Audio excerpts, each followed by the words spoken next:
Welcome to Daily Life in the Past. Here, we explore how ordinary people lived before modern technology and comfort shaped everyday life. If you enjoy learning about the past, feel free to leave a comment and let us know where you are watching from. And if you would like to support the channel, a like or subscription is always appreciated. For most of human history, daily life was shaped by one simple fact: almost nothing happened instantly. People did not press buttons to make water appear, heat rise, light glow, food stay cold, or messages travel. Instead, families and communities built their days around systems of effort. These systems were not only about tools, they were about routines, schedules, storage, repair, and shared work. This documentary explains what convenience really means by looking at the older systems that came before modern utilities and appliances. It focuses on basic tasks that every household faced: getting water, dealing with waste, preparing food, keeping food from spoiling, washing clothes, heating rooms, making light, moving people and goods, and getting information. Across different times and places, the details changed, but the patterns stayed the same. Time and muscle were built into daily survival. Convenience is often treated like a modern attitude, but it is better understood as a network. Today, much of what we call convenience comes from large systems that run in the background: water pipes, sewers, electric grids, fuel distribution, refrigeration chains, paved roads, supermarkets, and communications networks. Before these systems, households had to create smaller versions of the same functions on their own. Some towns offered shared services, but many burdens stayed inside the home. Start with the most basic need: water. Without taps, water had to be collected, carried, stored, and protected. In rural areas, families relied on nearby springs, streams, or wells. A well could be a shallow hand-dug hole, a deeper shaft lined with stone, or a drilled well with a hand pump in later periods. Water collection was not a single event. It was a repeating duty, because water is heavy and storage is limited. Carrying water sets the rhythm of a household. A container that is easy to lift might hold a few gallons or less. Larger vessels are harder to move and can spill. This means people make many trips. The distance matters, the season matters, and the terrain matters. In freezing weather, water sources can ice over. In dry seasons, wells can run low. After heavy rain, surface water can become muddy and more likely to carry disease. Water also had to be stored in clean vessels. Storage brings its own problems. Water can pick up dirt from containers, and it can become a home for insects. In many places, water was boiled for certain uses, especially for infants or the sick, but boiling requires fuel and time. Where people believed a source was clean, they often drank it directly. In towns with dense populations, the danger increased because the same landscape had to handle drinking water, animals, and human waste. Some ancient and early modern cities created public water systems, but these did not make water effortless. In ancient Rome, aqueducts carried water into cities by gravity and supplied public fountains, baths, and latrines. Even so, many residents still collected water from public fountains rather than turning a tap in a private kitchen. In multi-story housing, water service could be limited to lower floors or wealthier spaces, leaving others to carry water upstairs. A city system could deliver water to a neighborhood, but the final work of carrying it often remained a household task. Now consider what happened after water was used. Before modern sewer networks, waste had to be contained, moved, or dumped in ways that did not poison the living space. In many places, homes used chamber pots at night and outhouses or privies outdoors. The basic problem was simple: waste accumulates every day, and it cannot be allowed to mix with drinking water. In rural settings, distance helped. A privy could be placed away from the well and downhill if possible. Even then, Rain and soil conditions could carry contamination. In towns, the challenge was bigger. Some buildings had shared privies in yards. Waste could be held in pits or vaults that had to be emptied. In crowded 19th century cities, privy vaults could serve many residents and become serious health hazards. When waste had to be removed by hand, it often became a job done at night or early morning, using carts and barrels. The work was dirty, dangerous, and socially stigmatized, but it was essential. The arrival of large-scale sewers and indoor plumbing did not happen all at once. It required coordination, pipes, water pressure, treatment, and rules about connections. In many places, laws eventually forced landlords and builders to add better sanitation. But before those systems, the household system was a mix of containers, pits, hauling, and constant cleaning. Water and waste form a pair. Once you understand how much labor they demanded, you can see why daily life without convenience was not simply slower. It was structured differently. Tasks were planned around what could be carried, what could be stored, and what could be done before dark. Darkness itself was another major limit. Before widespread electric lighting, most people lived with dim indoor light and a strict relationship to the sun. Artificial light existed, but it cost money and labor. A candle is not just an object, it is stored fuel. So is an oil lamp. Every hour of light has a price. Candles could be made from animal fat called tallow or from beeswax. Beeswax was cleaner and often more expensive. Tallow was more common, but it could smoke and smell. Lamps burned oils or fats depending on region and time: plant oils, fish oils, animal fats, and later kerosene. Each fuel has trade-offs in cost, brightness, smell, and safety. Oil lamps improved over time. Designs like the argand lamp produced brighter light than older lamps by improving airflow and combustion. Later, kerosene became widely used in the 19th century after petroleum refining made it plentiful. Kerosene lamps were safer and simpler than many earlier oil fuels, and they spread widely before electric grids reached homes. But even with better lamps, lighting was limited. A household might light only one room at a time. People might avoid reading or sewing at night unless necessary, or they might do these tasks close to the flame, straining eyes and risking fire. Fire risk was constant: open flames, wooden buildings, cloth, paper, and drafty rooms. Lighting devices needed trimming, cleaning, refilling, and careful placement. This connects directly to heat. Before modern central heating, warmth came from burning fuel where you lived: fireplaces, stoves, braziers, or ovens. Heating a room required fuel supply, storage, and daily tending. Wood had to be cut, split, dried, and stacked. Coal had to be bought, delivered, and carried in. Ash had to be removed and dumped. Chimneys had to be cleaned to reduce smoke and fire risk. Heating systems also shaped architecture and behavior. People gathered in the warmest room. Bedrooms could be cold. Clothing and bedding were part of the heating strategy. In many households, the kitchen was a heat center because cooking fires ran for long periods. In winter, cooking and heating overlapped. In summer, cooking could make the home uncomfortable. Stoves changed the efficiency of fuel use. A fireplace wastes much heat up the chimney. A cast-iron stove can convert more fuel into usable heat and can be used for cooking on top. But stoves still require constant feeding, careful airflow control, and regular cleaning. And the fuel still has to reach the home. Fuel supply is a major part of life without convenience. Modern energy systems hide supply lines behind meters, pipelines, and grids. Older homes depended on physical deliveries or local gathering.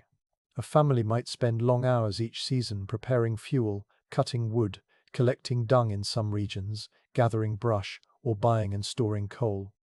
Fuel storage takes space and planning. Wet fuel smokes and burns poorly. Running out of fuel in winter can be dangerous. Now move into the kitchen. Food preparation before modern convenience was not a single activity. It was a chain of work, securing food, processing it, cooking it, and preserving what could not be eaten immediately. Start with securing food. Many families grew some of their own food, even in towns. Markets existed, but shopping was different when food spoiled quickly and transport was slow. People often bought smaller amounts more frequently, or they bought shelf-stable goods in bulk.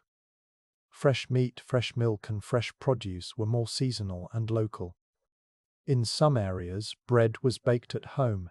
In others, bakeries supplied it. Either way, flour had to be milled and delivered, and bread had to be baked with reliable heat.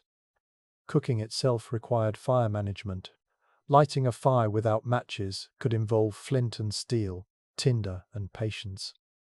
Even with matches, a stove or hearth needed time to reach cooking temperature. Temperature control was harder. Baking required skill because ovens could vary widely in heat. Pots and pans were heavy, soot-covered, and needed scrubbing. Water for cooking had to be carried and often heated. Dishwashing also required heated water, soap, and drying. In many homes, dishwashing happened in basins, not under running water. Grease had to be managed carefully because it attracts pests and smells.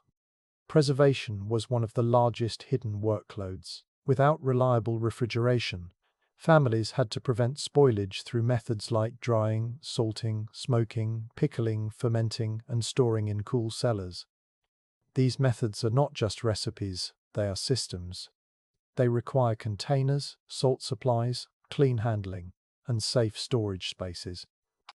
In many places, the household year revolved around harvest and preservation seasons. When fruits ripened, they had to be eaten quickly or turned into dried fruit, jams, or preserves. When animals were slaughtered, meat had to be used fast or preserved. That could mean salting large cuts, smoking them in a smokehouse, or turning them into sausages and cured products. These tasks demanded time, skill, and enough labor at the right moment. Cold storage existed, but it was limited and uneven. In colder climates, winter itself was a resource. People stored food in cellars, buried pits, or unheated rooms. Ice could be harvested from lakes and rivers, stored in ice houses insulated with straw or sawdust, and used through warmer months. In the 19th and early 20th centuries, many households used ice boxes and depended on regular ice deliveries. This system could fail in hot periods or shortages, and the cost mattered. Mechanical home refrigerators did not become common everywhere at once. Many households relied on ice well into the 20th century. The lack of refrigeration affected diets and shopping patterns. It also affected safety. Spoiled food could cause sickness, and people learned to judge food by smell, taste, and experience. Some dangers are hard to detect, which is one reason why modern food systems emphasize cold storage and regulated handling. A key point is that convenience is not only about comfort, it is about predictability. Modern systems make outcomes more consistent. You can expect water to be clean, heat to work, and food to last several days. Earlier systems could work well when managed skillfully, but they were more vulnerable to weather, supply interruptions, illness, and simple exhaustion. Now consider cleaning and clothing. Laundry is a clear example of life without convenience, because it turns time into visible effort. Washing clothes without modern machines requires water, heat, soap, space, and physical work. First, water must be carried and heated. Heating large amounts of water takes fuel and time. Clothes must be soaked, scrubbed, and rinsed. Scrubbing can be done by hand, with boards, or with simple tools, but it remains labor-intensive. Rinsing requires clean water, often multiple times, and that means more carrying. Then comes drying. Without electric dryers, clothes are hung on lines or racks, indoors or outdoors. Weather controls speed. In damp seasons, drying can be slow and can cause mildew. In cold climates, indoor drying can add moisture to the air and increase discomfort. Finally, many garments required ironing. Ironing before electric irons involved heavy irons heated on stoves or near fires. The iron cools, then it must be reheated. This repeats many times. The work is hot and tiring. This is why laundry often happened on set days rather than as a small daily task. It was common for households to group labor into wash day routines. In towns, some families used laundresses or communal washhouses. But that did not remove labor. It shifted labor to a paid worker or a shared space. Cleaning the home followed a similar pattern. Without vacuum cleaners and modern detergents, cleaning relied on sweeping, beating dust from rugs outdoors, scrubbing floors, and managing soot from fires and lamps. Homes with solid fuel heating and cooking faced constant ash and smoke residue. Water had to be carried for mopping and scrubbing. Soap was often made from fats and alkalis or bought when available. Simple cleaning could take longer because the environment generated more dirt. Pest control was also part of daily maintenance. Food storage and waste systems attracted rodents and insects. Households used cats, traps, careful storage, and regular cleaning. Screens and sealed containers were not always available or common. Even when they existed, they required upkeep. Now look at time and scheduling. Modern convenience culture often depends on instant availability, but older schedules were tied to daylight, seasons, and the pace of manual labor. Many tasks had to happen in sequence because one task provided the conditions for the next. If you wanted to bake bread, you might need to fetch water, split kindling, light a fire, wait for heat, knead dough, and manage baking time. If you wanted to bathe, you might need to carry and heat water and find a warm space. If you wanted to read at night, you needed fuel for a lamp and a safe place to set it. Illness changed everything. When a household member was sick, the labor system became strained. Without labor-saving devices, one person's strength mattered more. If the main fuel cutter, water carrier, or cook was ill, the household could face immediate problems.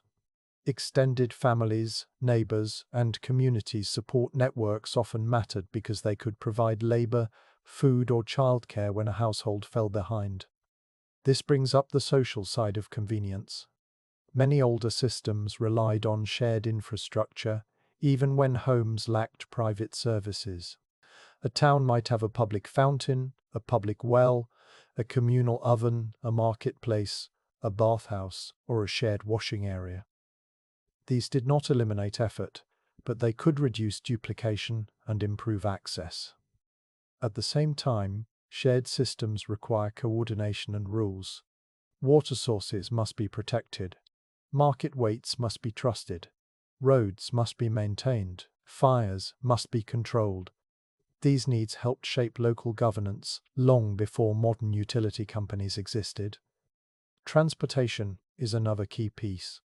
Without cars, trucks, and high-speed delivery, the movement of goods and people required planning and physical systems, walking, animals, carts, boats, and later trains. Even small distances felt larger when everything had to be carried. This affected what people owned. Heavier, bulkier goods were harder to move. Repairs mattered more because replacing items was slower and costlier. A broken tool could mean days of reduced productivity, so maintenance skills were valuable. Transportation limits also shaped food and fuel supply. If coal had to be delivered by cart, the cost depended on distance and road conditions. If fresh fish had to arrive quickly, it required proximity to water or a rapid trade route. Before modern refrigeration and fast transport, many goods were local by necessity. Long-distance trade existed, but it often focused on items that traveled well: salt, grains, dried foods, textiles, metals, and later preserved products. Communication worked under similar limits. Before electronic communication, information traveled at the speed of a person, a horse, a ship, or a printed page carried by hand. News arrived late. Messages required effort and cost. This affected business, emergency response, and personal relationships. Even inside the home, information systems were different. Recipes, repair knowledge, and medical advice were passed by experience, oral teaching, and written notes. Books were valuable and sometimes rare. Literacy rates varied by time and place. Learning often happened through apprenticeship and repetition. Now consider the built environment. Homes were adapted to these effort-based systems. Storage space mattered because supply trips were costly. Cellars and pantries were key. Kitchens were designed around hearths or stoves. Water storage vessels had dedicated places.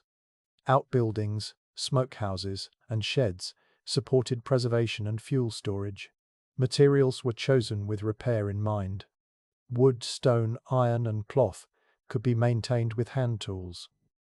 Items were often designed to last longer, not because people disliked new things, but because replacement was harder. Yet it is important to avoid imagining a single old way. Daily life without convenience differed sharply depending on climate, geography, wealth, and local technology. In a wealthy home, labor could be outsourced to servants, hired workers, or paid services. The household still depended on pre-modern systems, but the burdens fell on others. A large home might have an ice house, a dedicated kitchen staff, and deliveries arranged by servants. In contrast, poorer households did the same tasks with fewer tools and less space, often in crowded conditions. Urban and rural life also differed. Cities offered markets, tradespeople, and sometimes public utilities, but they also created crowding, higher disease risk, and more dependence on purchased goods. Rural life offered space and sometimes cleaner water sources, but it required more self-supply, fuel gathering, food production, repairs, and long travel to reach markets or medical help. Even within one era, convenience arrived unevenly. In the 20th century, electrification, indoor plumbing, and mechanical refrigeration spread over decades, not overnight. Many households used mixed systems for a long time, perhaps electric lights but no refrigerator, or a refrigerator but no reliable hot water, or running water but heating by coal. These mixed arrangements show that modern convenience is not one invention. It is the layering of many systems. To understand life without convenience, it helps to focus on what modern systems remove from the household. They remove the need to carry water. They remove the need to store waste on site. They reduce the daily time spent lighting and tending fires. They extend the safe life of food through cold storage. They reduce the physical labor of laundry and cleaning. They make lighting bright and cheap. They increase the speed and reliability of supply and communication. But these changes also shift work outward. Instead of household labor, modern life depends on utility workers, engineers, sanitation crews, factory workers, truck drivers, farmers, mechanics, and many others. The work still exists. It is simply organized on a larger scale, and much of it is out of sight. This is why the older world often appears simpler at first glance, but was not simple in practice. A pre-modern household needed constant management of supplies, water, fuel, light, food, and clothing. Time was spent not only doing tasks, but preparing to do tasks. People stored what they could, repaired what they had, and planned around weather and daylight. The biggest difference is not that people were always busy, but that the baseline cost of ordinary life was higher. To drink water, you might need to walk, lift, and carry. To cook, you might need to build and manage a fire. To preserve food, you might need salt, smoke, or ice. To clean, you might need to heat water and scrub. To see after sunset, you might need to burn fuel. When you add these costs together, you can see why older routines were often strict and why skills were passed down carefully. These were not optional hobbies. They were the operating system of the home. As modern convenience systems expanded, they did more than save time. They changed what a day could look like. When water comes through pipes, time is freed from carrying. When waste leaves through sewers, health improves and labor decreases. When electric light is available, work and leisure can extend beyond daylight. When refrigeration is reliable, diets broaden and shopping patterns change. When machines handle laundry, a major weekly labor block shrinks. The result is not just comfort, but flexibility. In a world without convenience, flexibility is expensive. Changing plans can mean relighting a fire, fetching more water, or losing food to spoilage. In a world with convenience networks, changing plans is easier because basic needs are met continuously. Understanding these older systems helps explain why modern convenience became so powerful. It did not replace a few chores. It replaced a structure of daily life built around effort, time, and constant maintenance. And it reminds us of something else. Convenience is not only a personal choice. It is a public design. It depends on shared infrastructure, steady supply chains, and ongoing maintenance. The older world shows what happens when the household must supply these functions alone. Life without convenience was not defined by one dramatic hardship. It was defined by many small demands, repeated every day, that shaped how people worked, ate, cleaned, traveled, and rested. When those demands are understood as systems, the past becomes clearer. Daily life was an organized response to limits of fuel, water, daylight, storage, and human energy.